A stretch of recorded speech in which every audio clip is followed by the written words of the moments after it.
The Serengeti is beautiful, until it decides to remember you. This entry from the Serengeti Diaries talks of a tribe hidden deeper than the maps allow. A tribe whispered only in warnings. They give, but never for free.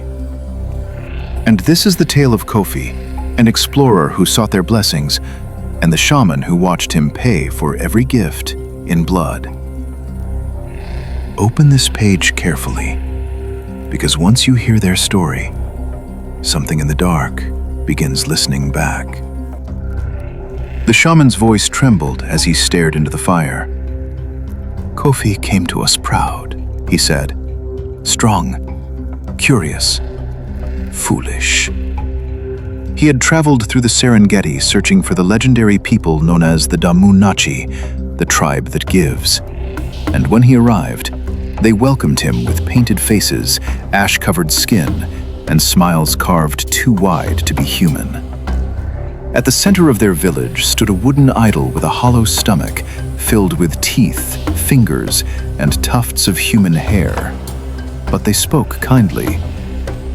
"Ask," they said. "We are the givers." Mocking their tradition, Kofi asked for luck. The shaman leaned in. He should have asked for mercy. That night, Kofi tried to sleep in the hut they offered him, but something crawled over the roof. Not footsteps, hands.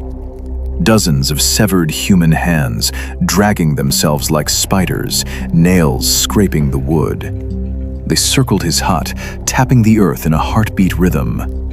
One hand climbed the wall. Another followed. Soon the entire hut was covered in crawling, twitching fingers. Then, silence.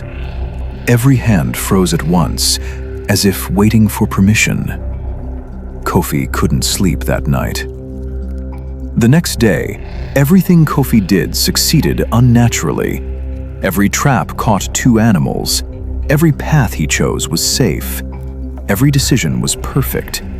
He smiled proudly, not realizing the shaman was watching him with pity.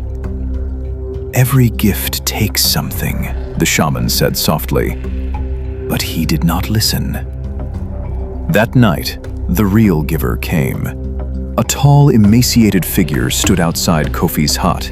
Limbs too long, joints bending the wrong way, and no face, just smooth skin. It pressed its fingers into the wooden wall, and the wood bent like wet clay. Then a voice whispered inside Kofi's skull. "You have taken the gift. Now you must give." Kofi fled with the first chance he got at dawn. The tribe didn't chase him. They only watched. He hid himself in a den and waited for the sunset.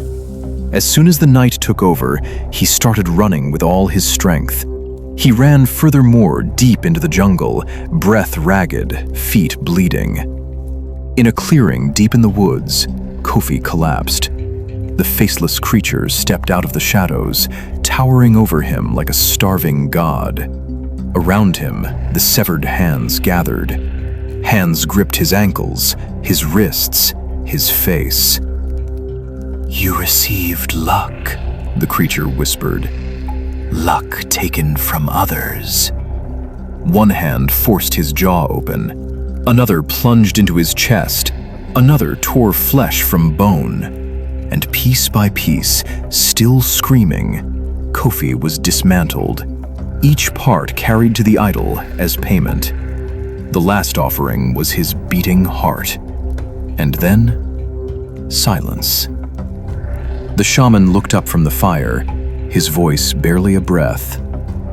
Kofi's bones were never found, only the idol with a full stomach. The Damu'Nachi vanished before sunrise, leaving only footprints that led nowhere. "But listen carefully," the shaman whispered. "Once they give a gift, they never stop collecting.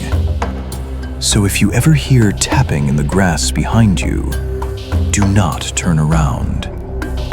They may think you are ready to receive." See you next time. Until then, sleep well, good night, and sweet nightmares.